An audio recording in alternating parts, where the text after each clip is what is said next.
ঘটনা হলো আমি আসলাম Royal Enfield showroom RS rider Karimganj মানে শ্রীভূমি আপডেট ভার্সন। এখানে আয়া দেখি এটা দেখি অল ভার্সন। এটা কবে বাইক? 2015 কিন্তু দেখতে তো লাগে আমার তো বুড়ো গেছে। দেখেন আবার MZ নাম্বার। এটা কিটা আসলো ক্লাসিক 350 মডেলটা তো আমার ওই কিন্তু ডিজাইনটা তো কিটা কিটা সমস্যা হয়েছে এটার? সমস্যা সমস্যা শেষ নাই। কিটা কাজ করবে এটা মধ্যে?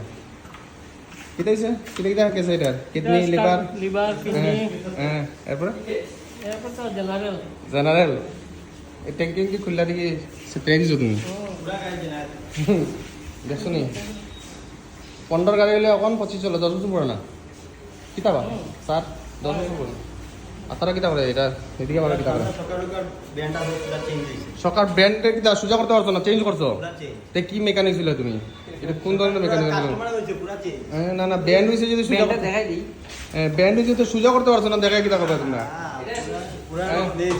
ব্যান্ড হ্যাঁ তারা খালি বদলাইছে কিন্তু সোজা করতে পারছো না এটা হইছে না মেকানিক হইছে না তাই দেখো তারা এখানেও সব কিছু এরকম বাইকের সার্ভিসও আছে তো এই কারণে আইতে পারো বাইকের সার্ভিস করাইতে পারো আর এনফিল্ড কিনলেও কিনতে পারো সার্ভিস করাইলেও সার্ভিস করাইতে পারো আমি তো আসলাম এখন যাই আস্তে আস্তে বাড়াইয়া